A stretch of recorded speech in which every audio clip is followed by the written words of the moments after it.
Tonight, a new year with new warnings about the flu. Patients are filling hospitals across the country. It was really bone-breaking pain. Mark Strassmann reports on the epidemic from inside a clinic in Georgia. Dr. Jon LaPook on what physicians are doing. Driving turns treacherous during a bitter winter storm in the plains. Meteorologist Eric Fisher says an even bigger system could ruin travel plans this weekend. Rough weather stalls the search for Flight 8501. Alan Pizzey's learned it could be a while before the situation gets any better. And no more selfies with tigers. Chickens get more room to stretch out. John Blackstone on these strangest new laws of 2015.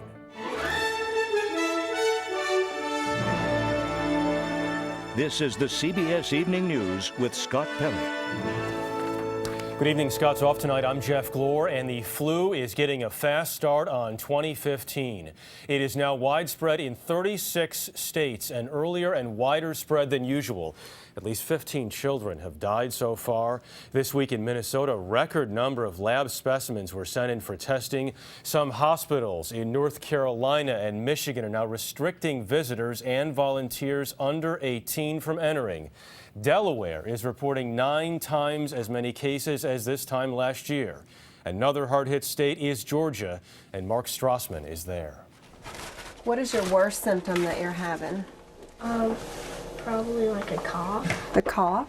Henry Dunbar's fever was 101 again today. Good job. His mother, Colleen, was worried. I had read that fever persists, more than a couple days. You should check to see if you have the flu. His flu test was bad news. That really dark red line is right by the A. That means it's influenza A. Georgia's fighting an epidemic of the H3N2 strain of influenza A.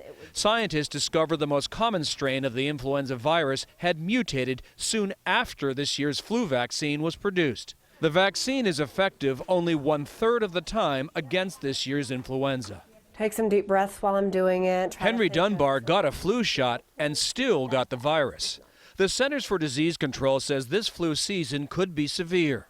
Flu-related hospitalizations nationally are double what they were this time last year. Holly McDonald, a family nurse practitioner, treated Henry. She also oversees all 48 CVS Minute clinics in Georgia. You've seen as many as 10 patients a day. There have certainly been some days where we've diagnosed that many patients in a single clinic, which is unprecedented. McDonald has empathy for her flu patients. She's getting over the virus herself. It was really bone-breaking pain, back pain especially, headache, severe cough, sore throat, and fever. I mean, it puts you down. It's very difficult to function. Colleen Dunbar says her son has permission to be a slug for a couple of days. He's supposed to get plenty of rest and drink lots of fluids. 40% of Americans have had a flu shot recently, but a vaccine designed early in the year is in many ways an educated guess about which flu strains will become threats. Jeff? Mark Strassmann, thank you very much. We're joined now by our chief medical correspondent, Dr. Jon LaPook. John, good to see you. Let's talk about H3N2. How bad is it?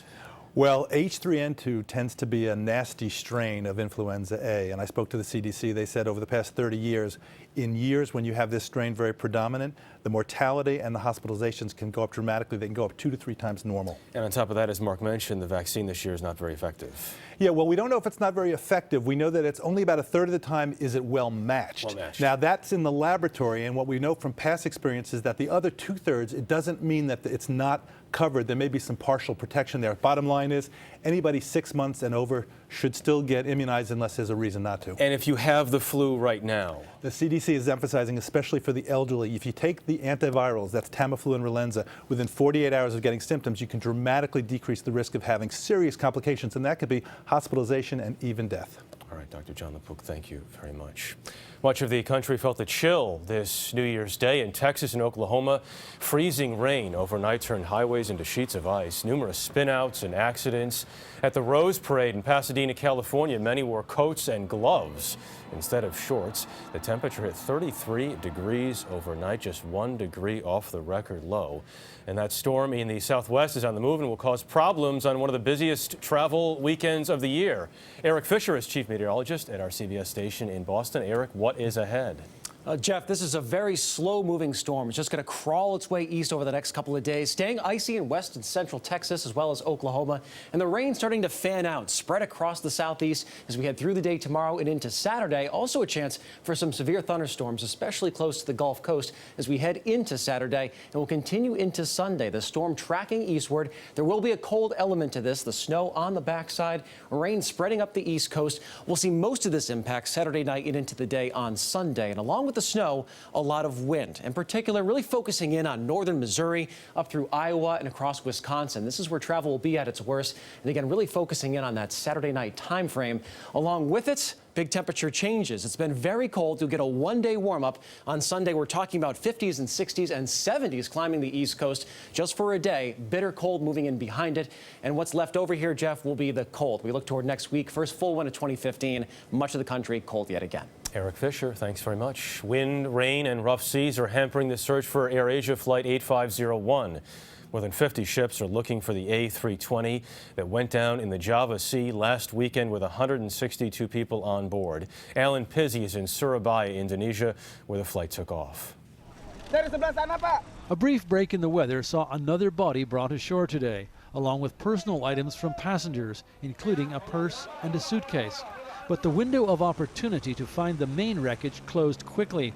There have been indications that a large section of the plane remained intact, but officials fear it may have been shifted by currents and weather. 4 more coffins, the bodies in them identified only by numbers, were brought back to Surabaya today. That so few bodies have been found is seen as an indication that many of the victims may be still strapped in their seats, in spite of the fact that among the debris recovered so far is an emergency escape slide. Indonesian Navy divers are on standby if the wreckage is found. So far, none of the dozens of ships and aircraft scouring the Java Sea have detected locator pings from the plane's black boxes, and officials say it could be a week before they are found. Tu Senetioso is an air safety investigator. So the most important thing is to find the area of the wreckage, the main wreckage first. Then, within that wreckage, we should be able to find the wreckage. Search officials said they were in a race against time and weather. In a poignant reminder of how important it is to win that race and retrieve the dead, the body of Lutfia Hayati was handed back to her relatives today. When the black boxes are found, they will be held and deciphered here in Indonesia, officials say, and they promise to make the results public within 3 months. Jeff? Alan Pizzey in Surabaya, thank you. In Egypt, an appeals court today ordered a retrial for 3 journalists from the Al Jazeera cable network. They've been held for over a year on charges they conspired with a Muslim Brotherhood to broadcast false reports. The network and the journalists deny that. The case has brought a storm of international criticism against Egypt's government. Syrian President Bashar al-Assad made a rare visit to the front line of his civil war last night, spending New Year's Eve with some of his troops in Damascus. The war is nearly 4 years old now. Last year was the bloodiest, with more than 76,000 Syrians killed. Today, North Korea's dictator Kim Jong-un said he's open to holding a summit with South Korea, a possible sign that Kim wants to ease tensions after the FBI accused the North of hacking Sony Pictures. As for South Korea, it may have something bigger in mind. Here's Margaret Brennan. South Korea wants to take a step back from its constant war footing and disarm its unpredictable nuclear neighbor, Kim Jong-un. This week, they offered the olive branch of direct talks to plan a peaceful reunification. The two are divided by the most heavily militarized border in the world, with nearly 30,000 U.S. troops on one side, and on the other, North Korean soldiers, part of the world's 4th largest army. North Korea poses an immediate threat, says former State Department diplomat Richard Haass. It's a major proliferator of nuclear materials and missiles over the last decade. What reunification would do more than anything is end the threat that is North Korea. Knitting the Koreas together would be extremely difficult. The two have technically been at war since the 1950s, and North Korean leader Kim Jong-un is unlikely to give up power. American diplomats would also have to persuade China, North Korea's patron, to cut off its support. And some South Koreans fear the economic cost of absorbing 24 million North Koreans who have spent decades cut off from the modern world. But Haas says all of that is changing. What we're seeing is, because of the change in thinking in the South, much more open to reunification than at any time in history, and the change in thinking in China, where people are increasingly privately and publicly talking about why China might be better off without North Korea. Kim Jong-un said the North Koreans were willing to talk, but only if certain unspecified demands were met. In the past, they've rejected the South's overtures as just an attempt to undermine them. Margaret Brennan, CBS News, Washington. A key provision of President Obama's health care law went into effect today. Businesses with at least 100 employees are now required to offer health insurance to 70% of their full-time workers or pay a fine. And millions of workers are starting the year with a pay raise. The minimum wage went up in 20 states, all of them above the federal minimum of $7.25 an hour. Washington State has the highest at $9.47 an hour. Jeb Bush's final act of 2014 would seem to indicate more of his plans for 2016. Bush resigned from all corporate and nonprofit boards, a move that clears the way for a White House run. Here's Jen Crawford. The board resignations came 2 weeks after Jeb Bush announced he's actively exploring a run for president, the latest in a series of early moves by the former Florida governor. Bush also is signaling he would run a more centrist campaign. He recently declined an invitation by Iowa Congressman Steve King, a conservative hardliner, to speak at a political forum that will showcase other potential Republican contenders. King has made controversial comments on immigration, in stark contrast to Bush's more moderate position on the issue.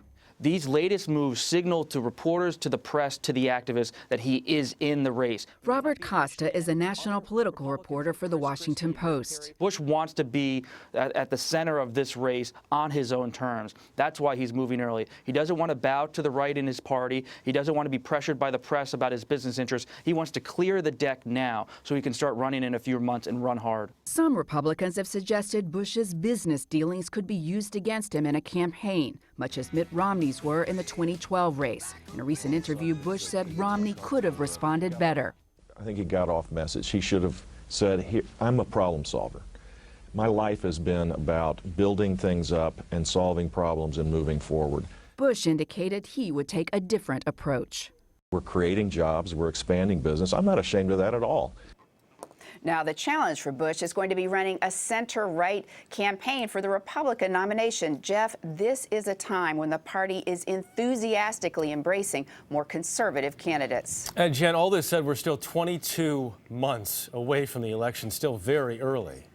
Well, yes, and I mean, this is early, but, you know, his aides say that that is strategic, why he's doing some of this now. He wants to show that he can get out in front of some of these potential issues that could be a problem for him. He wants to show that he can define his message on his terms, that he can really be a serious candidate and, Jeff, raise some serious money. All right, Jen Crawford in Washington, thank you very much.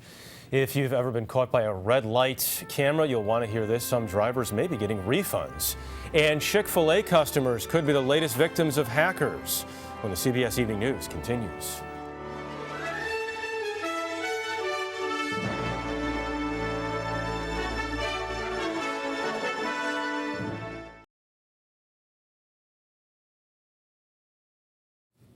On this New Year's Day, there's a new General Motors recall over faulty ignition switches in newer model vehicles. The Detroit News reports the recall includes 83,000 trucks and SUVs from the 2011 and 2012 model years. The ignitions can turn off while driving, shutting down engines and disabling airbags. Ignition issues in older cars have already been linked to 42 deaths and 58 injuries. Last year, GM recalled about 15 million vehicles overall for ignition and key problems. You can find a complete list of GM recalls at cbsnews.com. One issue that irritates many drivers, red light cameras. There's a flash of light as you go through an intersection. A ticket arrives in the mail weeks later. Florida is at the center of the fight over this, and Vicente Arenas reports a recent court decision could lead to refunds for many drivers. As I was in the intersection, it seemed to immediately turn red. 61-year-old Cynthia Calkin received 2 tickets for running a red light at this intersection in Boca Raton, both of them captured by a traffic camera. I just think that this is not the right way to go about, giving people tickets. It's a reaction shared by many in recent years as red light cameras have proliferated, popping up in nearly 500 cities nationwide. Law enforcement agencies say they reduced the number of fatalities and injuries caused by drivers who run red lights. But critics say they're nothing more than a money grab, with the state of Florida collecting $55 million in 2013. It's a money-making issue disguised as a safety project. Attorney Ted Hollander has been challenging the legality of red light cameras in Florida for years. I'd like to see the camera companies take their cameras somewhere else, and let's put some police officers back to work. And he may be one step closer to that goal.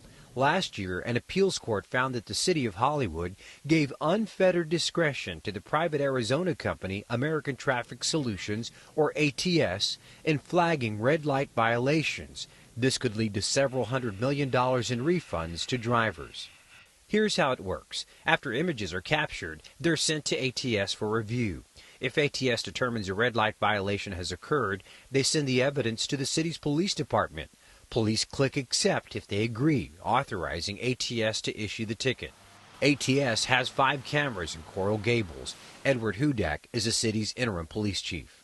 There are some critics who say that the tickets are rubber stamped, that an officer just sits there and says, accept, accept, accept. It's not the case in Coral Gables. Every one of those citations in Coral Gables is reviewed by an officer, and for as many as we pass through for a citation, there is also a handful that are removed at that officer's discretion.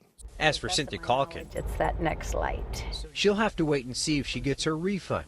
For now, she hopes the number of tickets ATS is issuing comes to a complete stop. Vicente Arena, CBS News, Miami. Chick-fil-A is investigating a possible breach involving credit cards. A private security analyst tipped them off. Banks have traced credit card fraud to accounts used at Chick-fil-A. The company says it's working with law enforcement and security firms to figure out exactly what happened. When we come back, a man finally stopped ignoring signals to see the doctor. What they found will surprise you.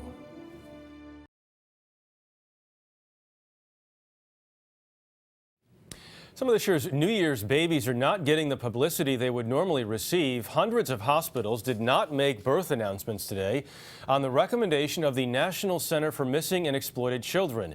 It's concerned that reporting a newborn's last name and hometown could lead to abductions or identity theft. In Coney Island, Brooklyn today, 2,500 people took the plunge, the annual polar bear plunge. The air temperature was in the 30s, the Atlantic Ocean a frigid 46 degrees. The event raised money for a camp in Maine for kids with life-threatening illnesses. The Philadelphia Mummers continued their 114-year-old New Year's Day tradition, marching and performing in colorful costumes. The group's numbers are dwindling and the parade route was shortened, but the Mummers, as you can see, made the most of their mile-long march. In Granite City, Illinois, just outside St. Louis, 75-year-old Arthur Lampett had a memorable New Year's Eve. Doctors removed a turn signal lever 7 inches long from a 1963 Ford Thunderbird that was lodged in his left arm in an accident 51 years ago. Lampett says he often felt something but didn't know exactly what it was. He got to keep the lever after surgery. Who would have predicted a picture like this would be outlawed? The most unusual laws of 2015 when we come back.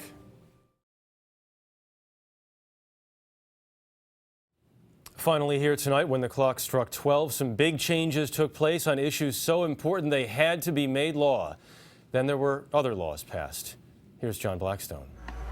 For chickens in California, it should be a happy new year indeed, living in cages that won't be so cramped. A state law that took effect today requires egg-laying hens have enough space to fully extend their limbs. Egg producers are scrambling for solutions, complaining the rules for chicken comfort are perplexing, and consumers may be missing the yolk, as egg prices in California have risen up to 40%. In New York, tiger selfies are banned by a new state law. For those baffled by why such photos have exploded on dating sites, Stephen Colbert has the answer. It shows you're spontaneous and don't overthink things. In Nevada, teenage drivers have a new reason not to skip school. Under a new state law, students who miss class can have their licenses suspended. Sit down. In Massachusetts, wine can now be shipped from out of state. So Drew Bledsoe, former New England quarterback, can send wine from his Washington State vineyard directly to his discerning fans. Very drinkable, very food-friendly wine. And California has an officially declared state amphibian. So this here is a red-legged frog. When Mark Twain wrote about a celebrated jumping frog, that was the red leg. And there he goes. Once widespread, but now a threatened species. Lawmakers hope its recognition as state amphibian will keep it a jump ahead of extinction. John Blackstone, CBS News, San Francisco. That is the CBS Evening News tonight. And before we leave, we'd like to welcome WTTV, CBS 4 Indianapolis, to this network. For Scott Pelley, I'm Jeff Glor. Happy New Year. Good night.